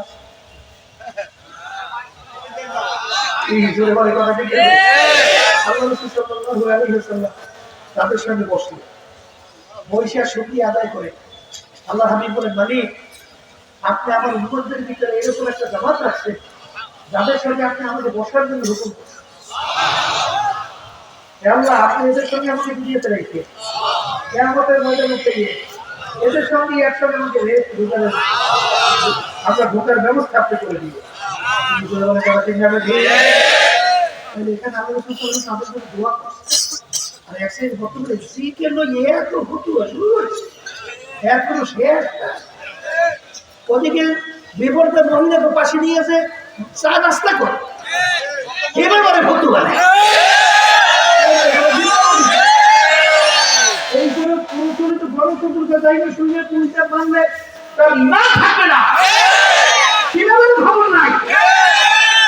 এখন বাঁচবে কি? শয়তান দূর করতে আল্লাহ রাসূল বলেন, আর শয়তান দাসিন আলা কলবি বানি আদম সাইয়্যারা আল্লাহ ওয়ালা সাইয়্যিদা কথা বলছে। প্রত্যেকটা বলে গেল কলবিতে শয়তান মজবুত হয়ে বসে, কি বসে করে কি ওয়াসওয়াসা দেয়, বনিয়াদের কুকুরের ভিতরে লিপ্ত করে। আমি বলছি আল্লাহ রাসূল বলছে প্রত্যেকটা বনিয়াদের করে দেবে শয়তান বসে ওয়াসওয়াসা এই কুকুরের ভিতরে লিপ্ত করে। সেই শয়তান তোমার গুলিতে যাবে না, মারামারিতে যাবে না, পিটাপিটিতে যাবে না। যেই আমার যে উম্মতেরা আল্লাহ বন্দার আল্লাহর জিকির করে তাদের কলবে শয়তান থাকতে পারে। আমি বলছি হ্যাঁ, বুঝে গেল এই আল্লাহর জিকিরের মাধ্যমে শয়তান কি হয়? তাহলে শয়তান দূর করলাম আলহামদুলিল্লাহ। এরপরে আরেকটা শয়তান কি ছিল? মানুষ শয়তান। খুলে বলে আমি বলছি না, আল্লাহ বলছি এখন মানুষও দূর করবেন কেমনে? ও তো নামাজে যায় না, ও তো জিকিরে যায় না, ও তো কোরআনের তেলাওয়াতে যায় না। কারণ মানুষের দ্বারা আপনার স্ত্রী হইতে পারে, আপনার মেয়ে হইতে পারে, আপনার ছেলে হইতে পারে, আপনার স্বামী হইতে পারে, আপনার আত্মীয় স্বজন হইতে পারে, আপনার দলের নেতা নেত্রীরাও হতে পারে। এক কথায় মানুষ এখন বলবেন কেমনে?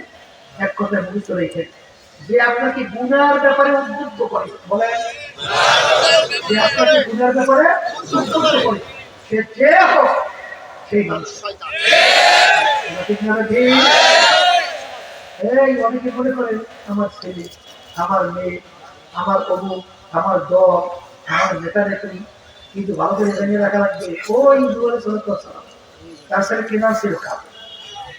কিন্তু যখন পানিতে ডুবিয়ে ফেলায় তখন কিন্তু বলছে মালিক আপনি তো বলছেন আপনি আমার আহারকে ধ্বংস করবেন না, কিন্তু আল্লাহ কি বলছিলেন ও নুহু লাইসামিন আহলি, কেনান তোমার সন্তান হতে পারে কিন্তু তোমার আহার না। এই মানুষ শয়তান, সে কিন্তু আপনার কি আত্মীয় স্বজন হইতে পারে না। তাদের থেকে বাঁচার জন্য আল্লাহ রাব্বুল আলামিন আপনাকে হুকুম করছে সবই কি মনটাতে সঙ্গী হও। কিসের সঙ্গী হও? এখন শয়তান এবং মানুষ শয়তান আলহামদুলিল্লাহ তার থেকে বাঁচার জন্য চেষ্টা করছে, ঠিক না? আর একটা শত্রু বলছিলাম নফসে আম্মারা, কথা ঠিক যাবে ঠিক? এই নফসে আম্মারা থেকে বাঁচার জন্য জিহাদ করা লাগবে। সব মুখে বলেন কি করা লাগবে? জিহাদ ছাড়া কিন্তু নফসে আম্মারা যেটা থেকে বাঁচতে পারবে। সেটা আল্লাহ রাসূল সাল্লাল্লাহু আলাইহি ওয়াসাল্লাম বলছেন, একই তো সব হাদিসের কথা আল্লাহর হাবিব বলছেন, সেটা শুনেই করেছে। যদি গুনাহ থেকে বাঁচতে চান আর পুরো দিনের ভিতরে ধৈর্য আমল করতে চান, এই কাজগুলো করা লাগবে। কথা ঠিক কি না? আল্লাহ রাসূল সাল্লাল্লাহু আলাইহি ওয়াসাল্লাম কি বলছেন? হ্যাঁ, আমরা বলছিলাম জিহাদ, ওয়াজানা মিন জিহাদিল আসগর ইলা জিহাদিল আকবার। হে আমার সাহাবারা, ছোট যুদ্ধের থেকে বড় যুদ্ধের দিকে রওনা করলাম। সাহাবায়ে কেরাম বলেন আল্লাহ রাসূল সাল্লাল্লাহু আলাইহি ওয়াসাল্লাম এর চেয়ে বড় যুদ্ধ কোনটা? আল্লাহ রাব্বুল বলছিলেন নফসের সঙ্গে জিহাদ করা এর চেয়ে বড় যুদ্ধ। কেন নফসের সঙ্গে জিহাদ করা লাগবে? গুনার দিকে মন উদ্বুদ্ধ হয় তখন জিহাদ করতে হবে। আল্লাহ বেজার জাহান্নামের আগুন আযাব ও গজব করা যাবে না, ফিরবে। যখনই আপনি ফিরবেন তখনই আপনাদের ব্যাপারে আল্লাহ রাব্বুল আলামিন বিশালা অর্থাৎ আপনার কি দিয়েছে সুসংবাদ। কি সুসংবাদ? ওয়ালাহান নাফসা আনিল হাওয়া ফা ইন্নাল জান্নাতা হিয়াল মাওয়া। যেই আমার বান্দা বান্দি নিজের নফসকে গুনাহ থেকে ফিরিয়ে রাখতে পারবে, আমি তার জন্য ঘোষণা করলাম বেহেশত। সবাই বলি সুবহানাল্লাহ।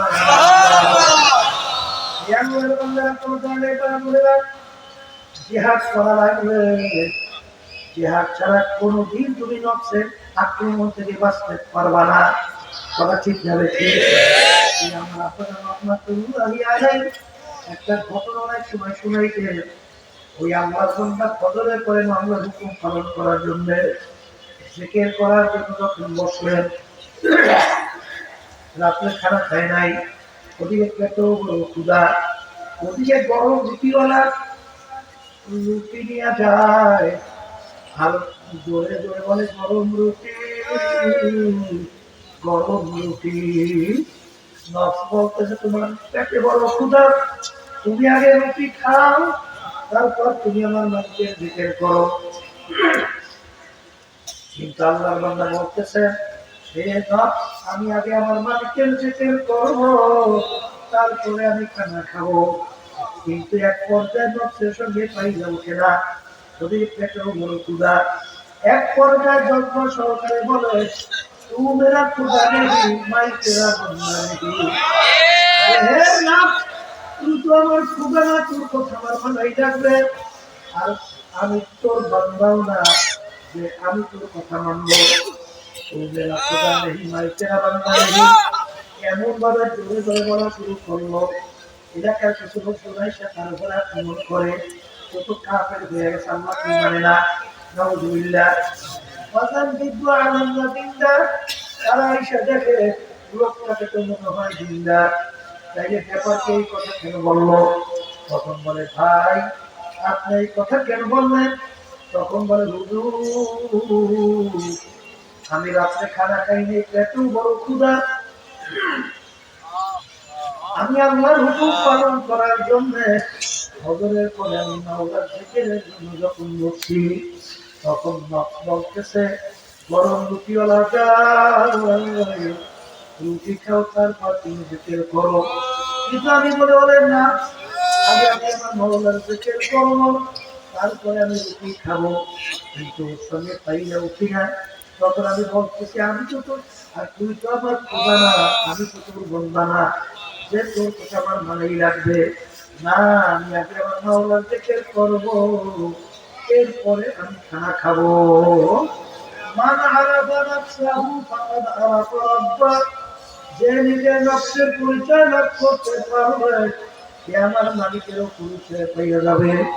এই যে আমার বাজানদেরকে বলবো আল্লাহর ইতিহাস করিয়া দেখো, সাহাবায়ে কেরামদের ইতিহাস করিয়া দেখো, তারা নফসের সঙ্গে কিভাবে জেহাদ করছিল। বাজান আর তুমি আর আমি যদি নফসের গোলাম হইয়া যাই এক পর্যায়ে তোমাকে নিয়ে জাহান্নামে ফলাইয়া দিবে। বাজান আমি বুঝি ওখান থেকে উঠতে পারবো না। বাজার শত্রু কিন্তু মিঠা মিঠা কথা বলে, কিন্তু শত্রু কেন মিঠা মিঠা কথা বলার মাধ্যমে তোমাকে কিন্তু ধ্বংস করবে। তো একবার তোমার সঙ্গে ব্যবহার এত সুন্দর, আসলে ব্যবহার সুন্দরের মাধ্যমে তোমাকে শেষ করবে। এমন শত্রু বাজার তোমার সঙ্গে খুব সম্পর্ক তৈরি করবে, কিন্তু এক পর্যায়ে তোমাকে ধ্বংস করে জাহান করাইয়া দেবে। এই জন্য নফসের সঙ্গে জেহাদ করা লাগবে। বাজার আল্লাহর ইতিহাস করলে দেখবা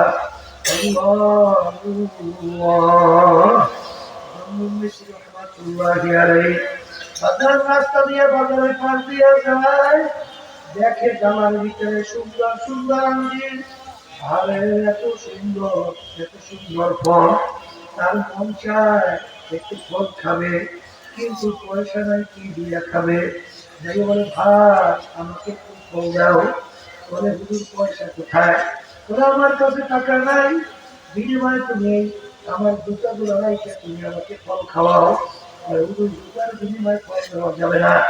তখন তিনি উচ্চারণ করে আর নফসি বলার নফস তোর কাছে পয়সা নাই, তারপরও তুই কেন ফল খাইতে চাইলি না, তোকে আমি আর খাওয়াবই না, আমি খাওয়াবই না। এই ওয়াদা করে যাইতেছে, একজন এসে আমার ফল বিক্রেতাকে বলে তুমি তাকে ফল দেও নাই, তাকে চেনো? বলে না। এই হারে এই জামানার ভিতরে বড় বলি তার নাম সংসদ এই কথা শুনি না ফলের মালিক ডালা সহ তার ভিতরে দৌড়ায়, গোলাম তো বলে গোলাম যাও, যদি হুজুর কি তুমি ফল গ্রহণ করাইতে পারো তোমার জন্য তুমি খারা যাক। এখন বলে হুজুর আপনার জন্য মালিক ফল পাঠাই রয়েছে, আপনি গ্রহণ করেন। বলেন বাজান না, আমি আমার ভক্তের সঙ্গে কত খাইতে বলছি, তোর পয়সা নেই কেন তুই ফল খাইতে চাইলি? আমার বাজার না আজকে একজন বলে হুজুর আমি বড় ঋণ হয়ে গেছে, আমার জন্য দোয়া করেন। কেন তুমি ঋণ হইয়া? করে হুজুর, করে টাকা কোথায় গেল? করে হুজুর খাইয়ে ফেলছি। ওরে কপাল পোড়া, তোর নিজের টাকা নেই, অন্যের পয়সা ধার কইরা তুই খরচ কর। তুই কিসের দিনের বস্তুর ভিতরে দেব, কি দিনের বস্তুই বুঝবি, তোর ভিতরে এত কেন?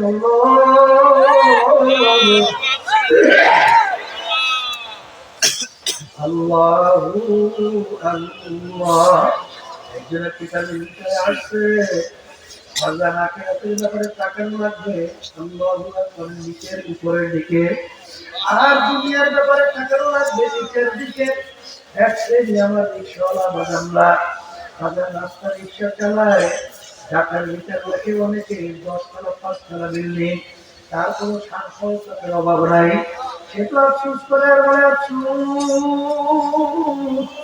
এরকম একটা 10 তলা বিল্ডিং তো আমার হইল না। আমি তো রিক্সাওয়ালা, রিক্সা চালাই, মাথার ঘাম পায়ে পড়ে।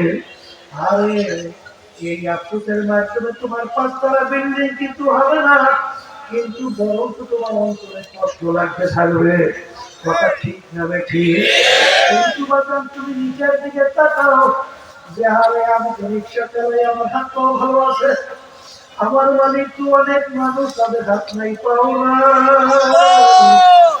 আরে তাদের প্রতি আমার মৌলা তো কি ভুকিয়া তুল বানাইছে, তারা মানুষের কাছে পেয়ারা নিয়ে হাত পাতে পয়সা ছাড়া।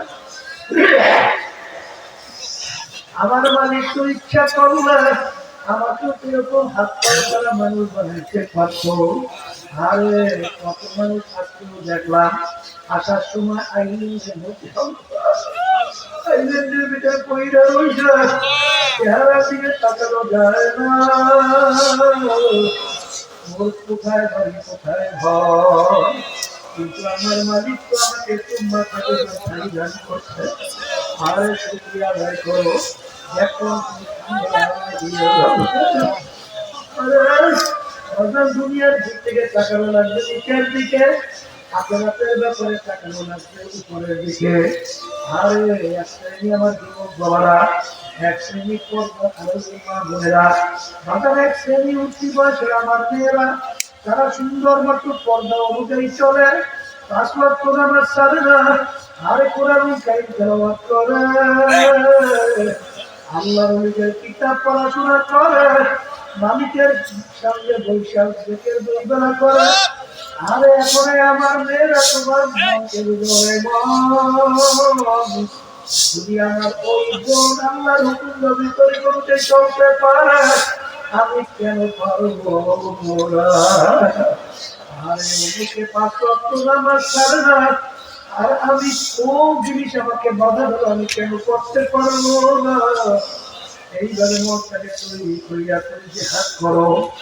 আরে তুমি হিম্মত বন্ধ করো, দেখবা একটা সময় এমন আসবে বাদাম বোরকা পড়ার ভিতরে এমন মজা মাওলার আসবে, আরে নামাজের ভিতরে এমন মজা আমার মাওলা লাগাইয়া দেবে, মাওলার জিকিরের ভিতরে এমন মজা তোমাকে লাগাইয়া দেবে, এখন জিনিসের ভিতরে মজা পাওয়া না। আমার যুবক বাবারা, আরে তুমি ঠিক মতো দাঁড়িয়ে রাখতে পারো না, তুমি সুন্দর তরিকায় চলতে পারো না, তুমি আর এক যুবকের দিকে তাকিয়ে দেখো। আরে ও যদি এরকম ভাবে 5 ওয়াক্ত নামাজ পড়তে পারে, ঠিক মতো যদি রোজা রাখতে পারে, ঠিক মতো যদি সুন্নাত তরিকায় চলতে পারে, আমি কেন পারবো না? এইভাবে নিয়াত করিয়া যদি তুমি চলো, আমার মালিক তো তোমার আমার দিকে তাকাইয়া আছে। আমার মালিক বলে মান আতানি আমকি আতাইতু হাওয়া, বন্দাবান্দি আমাকে পাওয়ার জন্য তুমি হাইটা রওনা করো, আমার রহমত দৌড়িয়া যাইয়া তোকে আমার রহমতের কোলের ভিতরে যাইয়া দিয়া দেব। তুমি দিয়া কইয়া পথ চলা শুরু করো, দেখবা আমার মালিক সব ব্যবস্থা আমার জন্য কইরা দেবে। এ কবরের যাত্রীরা, পর্দা আড়ালের মা বোনেরা, মুসলমান হইয়া কবরে যাওয়া লাগবে, কারণ মুসলমান না হইয়া মরতে আল্লাহ নিষেধ করছে। যত কষ্ট হোক না কেন বাজার আল্লাহ হুকুম নবী অনুযায়ী চলাই লাগবে, কিন্তু আমরা যারা পারি না, বাজার আসলে চেষ্টাও করি না, এই জন্য পারিও না। ছাত্র 2-5 ক্লাসে ফেল কইরা বসে, আবার চেষ্টা করলে দেখবা আবার পারার আশা করতে পারে। ব্যবসায় নিয়ে একবার ব্যবসা ফেল করে, আবার তুমি চেষ্টা করলে ব্যবসায় ভালো লাভ করে আশা করতে পারে। বাজারে এমন কোনো কাজ নাই চেষ্টা করার পরে ফেল করে, তুমি কেন পারবা না? নিয়াত কইরা তুমি চলো, দেখো আমার মালিক এমন সহজ কইরা দেবে, তুমি দিশাও করতে পারবা না। জীবন থাকলে তুমি নামাজ ছাড়তে পারবা না, তখন নামাজের সময় হইলে তুমি পাগল হইয়া যাবা, কে বেকার হবে, কে কিছু হবে, এই খবরই তোমার থাকবে না। ঠিক মতো করতে পারবা, এই জন্য আমার ভাইদেরকে বলবো, পর্দার মা বোনদেরকে বলবো, বাজার এই তরিকার যে 5 ঔষধ শোনো, এই ঔষধের মূল উদ্দেশ্য ইমানকে মজবুত করা, নেক আমল বাড়ানো, অর্থাৎ বাবা মার হুকুম অনুযায়ী চলা, আল্লাহ হাবিবের তরিকা অনুযায়ী চলা, দুনিয়া থেকে বিদায় নিয়ে কবরে যাওয়ার জন্য। কিন্তু বাজার এক শ্রেণী আমার বাবারা দুনিয়ার মোহের ভিতরে পড়িয়া, দুনিয়ার আনন্দ ফুর্তির ভিতরে পড়িয়া বাজার তারা মরিচিকার পিছনে ঘোরে। আর এই মরিচিকা মরুভূমির ভিতরে দেখা যায়, ওর পিছনে দৌড়ালে কোনোদিন মরিচিকা পাওয়া যায় না। যারা দুনিয়ার পিছনে পড়ছ, বাজার দুনিয়ার শান্তি তালাশ করলে কোনোদিন পাওয়া যায় না। এটা শুধুমাত্র একটা মনের তৃপ্তি।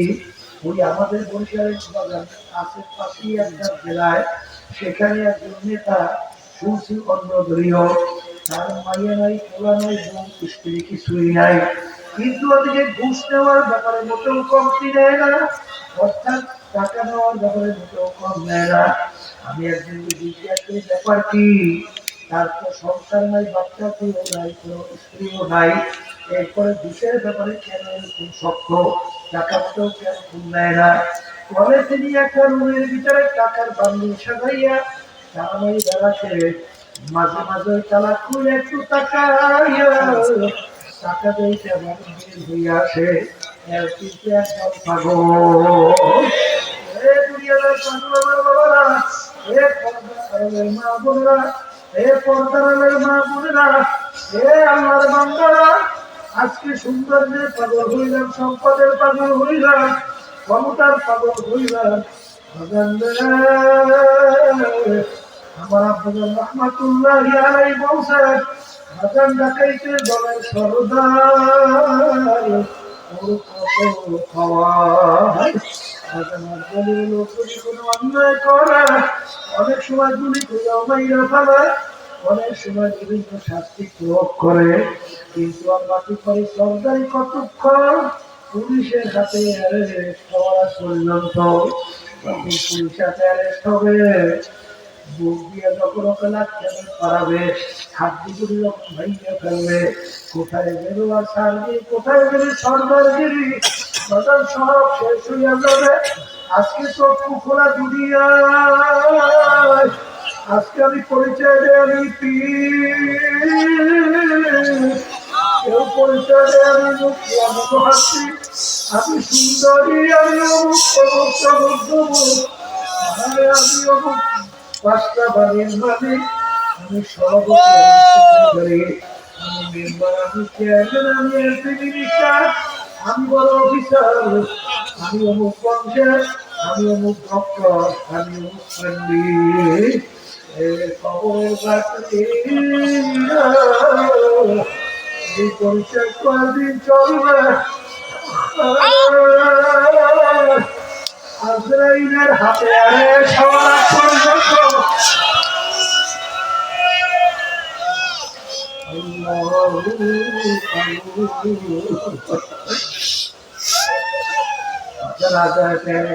পর্যন্ত এই মাসুদ বাড়ি সরকারি চলবে, কিন্তু আমার মালিকের হুকুম অনুযায়ী আজরাইল যখন খাবার দিয়া বলবে, তখন তুমি তাকাইয়া দেখো, কোথায় তোমার পীরগিরি, কোথায় তোমার মুক্তিগিরি, কোথায় তোমার চেয়ারম্যান মেম্বার এমপিগিরি মিনিস্টারগিরি, কোথায় তোমার বড় বংশের, কোথায় তোমার বড় শিক্ষিত, কোথায় তোমার 5তলা 10তলা বাড়ি, কোথায় তোমার গাড়ি, কোথায় তোমার সুন্দরের মাতুল বাড়ি, কোথায় তোমার শিক্ষার গরম। এখন তাকাইয়া দেখো, সাদা 3টা কাপড় দিয়া প্যান দিয়া ফেলা, মাথার ভিতরে মাথার গায়ে বান্ধিয়া পেটে দিয়ে সোনা করিয়া সবাই আমাকে কেমন দেখাবো।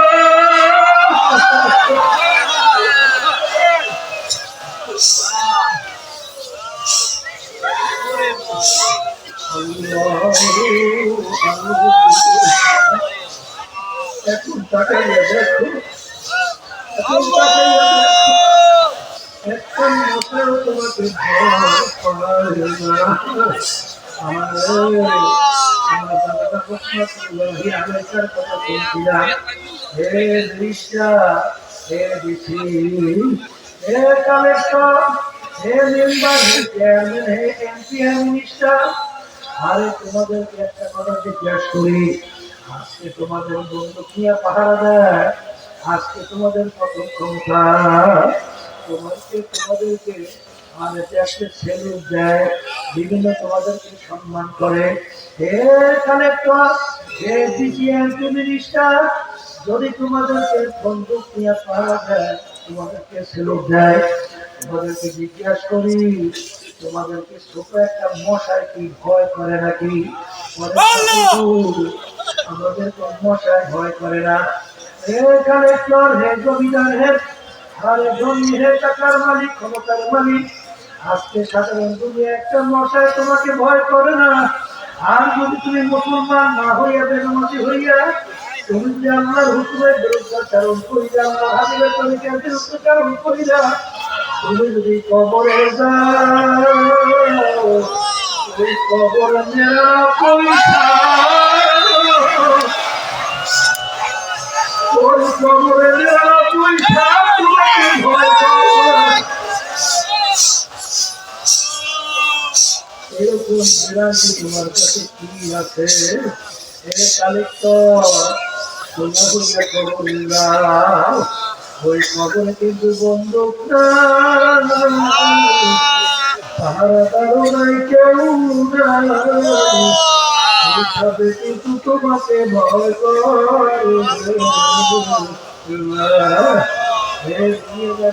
আমার বাবারা, হে সন্তান আর মা বোনেরা, একটু মাঝে মাঝে চিন্তা করো, একবার না করো। হে দুনিয়াদার আমার বাবারা, হে সন্তান আর আমার মা বোনেরা, যদি মুসলমান না হইয়া যদি মৌতের বিছানায় একখানা বাসাও, এখন তাকাইয়া দেখো, আপনার ডাক্তার কবিরাজ আছে তোমাকে চিকিৎসার জন্য সেলাই ডিজাইন করে, কিন্তু যত চেষ্টা করুক না কেন তোমাকে তো রাখতে পারবে না। নবীর মাওলার হুকুম অনুযায়ী আজরাইল সালাম হাজির হইয়া যাবে। সরকার না ফরমানের মাওলার হুকুম না পাইয়া, আল্লাহ হাবিবের তরিকা অনুযায়ী না চলিয়া যদি তুমি মৌতের বিছানায় কাজখানা বসাইয়া দাও, আর আমার মালিক আজরাইল বড় শখ করে বন্ধবান্ধি বানাইছি, ওদের জন্য আমি এমন মেহমানখানা বানাইলাম, যেই মেহমানখানার নাম হলো বেহেশত, যেই বেহেশতের ভিতরে আমি ওদেরকে সাজাইয়া করাইয়া দেব। আমার কুদরতি কলিজারা ঠান্ডা হইয়া যাবে। কিন্তু আমার হুকুমের আমি বলছিলাম, মুসলমান না হইয়া কেউ মরিস না, ওরা তো মুসলমান হইয়া মৌতের ভিতরে একটা খাবার চাইছে। আরে ওকে জাহান্নাম না দেখাইয়া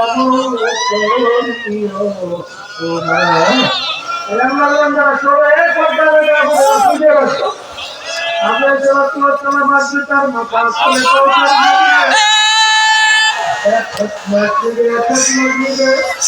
দুনিয়া জোড়া তার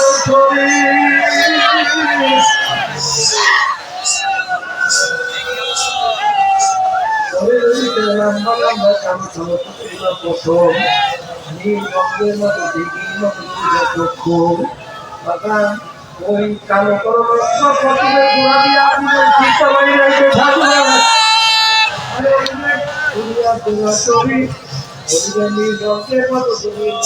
করিয়া তখন কাটাইবে না পারমানে বের হইতে যাবে না, কিন্তু একটা মাথা মদিনায় পালাপালি করবে,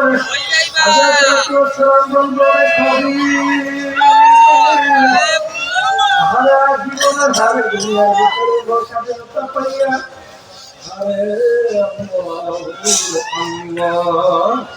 আমার মালিকের সমস্ত নিয়মাত ভোগ করিয়া আমার মাওলার দেওয়া নিয়মাত করিয়া দেখতো, আমার মালিকের দেওয়া নিয়মাত জবান দিয়ে কথা বলছো, আমার মালিকের দেওয়া নিয়মাত ধরে দিয়ে পড়াশোনা করছো, আমার মালিকের দেওয়া নিয়মাত ধরে দিয়ে ব্যবসা বাণিজ্য করছো, আমার মালিকের দেওয়া নেমাত, ব্যবসা বাণিজ্য করে সম্পদ জুটাইছো, টাকা পয়সা জুটাইয়া বড় লোক হইছো, নতুন ছোট লোক হইছো। আমার মালিকের দেওয়া নেমাত খাইয়া তুমি দুনিয়ায় বাঁচছো, আমার মালিকের হুকুম মানো না। আমার মালিকের হুকুমের চোখে ধরিয়া নেওয়ার জন্য এই কথা বললে বকরা জয়সালা কুয়াশালা কন্যা ফরমান মুখটাকে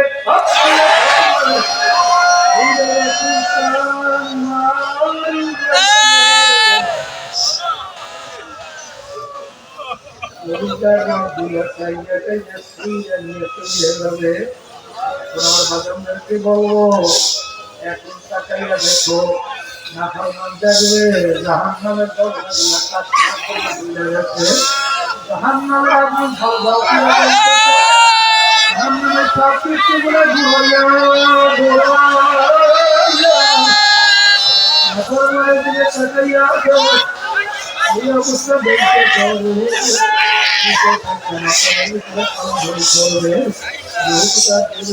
যাবে না। বাজানদেরকে বলবো আরে একটা ক্যাম্প ছাতি বসে চামড়া করলে যে কষ্ট আমাকে সবাইকে মাফ করে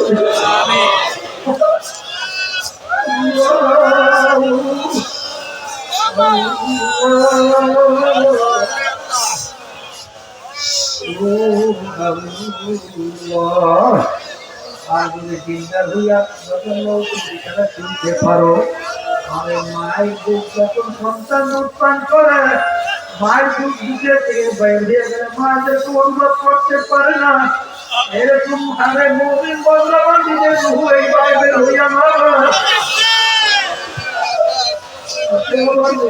সবার জন্য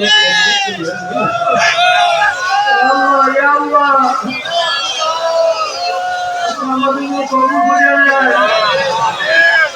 যেই মামলার তসবির নয় সেই মামলার তালাশ নাই।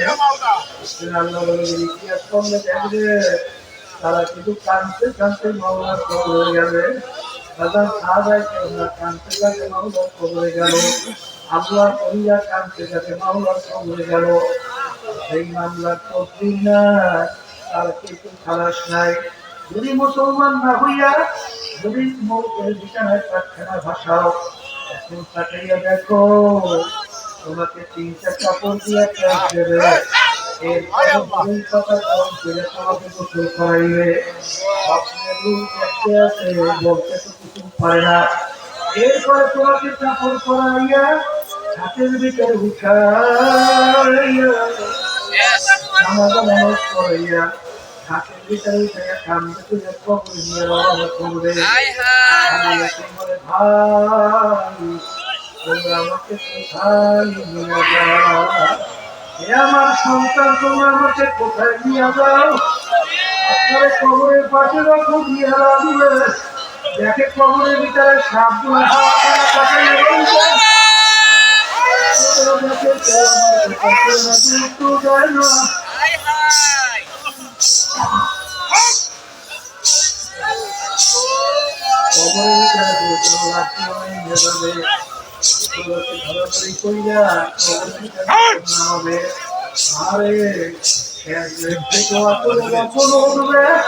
তখন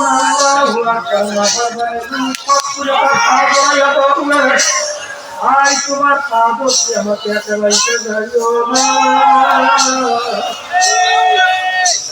মায়াও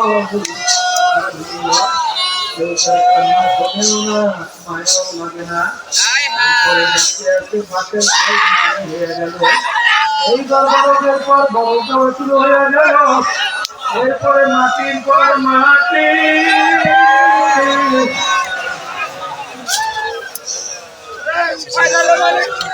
ভগবান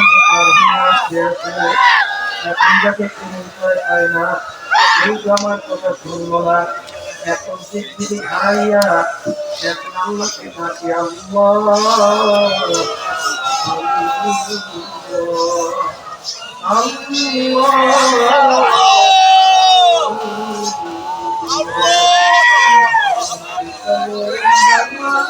দুনিয়ার ভিতরে স্বাধীনতা পাইয়া এরকম তুই আমাকে ভুলিয়া গেলি। এইভাবে তোকে আমি ভুলিয়া গেলাম, তুই আমাকে ডাকলি একবার তোর কাছে সারা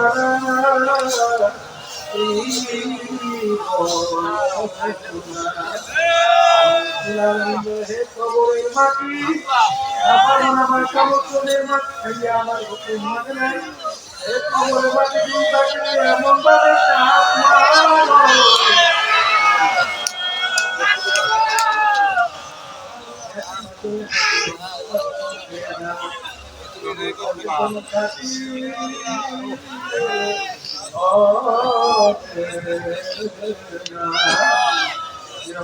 দেখতে পারবো এই মাসের নতুন মালিক আসছে দিন কিন্তু পরিপূর্ণ দিনের ভিতরে আমার মালিক পুরা দুই চেতার পর মালার বলছে আজান ভালো করে পরীক্ষা করে দেখো তারা শরীর পরীক্ষার সামনে জড়াই আছে দিন আর দিন আমরা খবরের কাজে ঘটতেছে গুণা ফেলতেছে আমি বাগানদেরকে বলবো সনাতন বিদ্যুৎ না এখন আমাদের ঈশ্বর এই মাটি মজবুত করা আমি কইরা আমার মালিকের হুকুম পাই না নেবে চলবে কইরা তার সত্য পরিচালনা করা লাগবে কর্মরা পরীক্ষা ভালো হবে আজকে করলে তার কাছে মনে হইয়া গেলাম ভালো লাগবে না কোন এক শরীর যান মানুষের পাগল ভাব থেকে পাগল করে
আমাদেরকে মাফ করে দেয়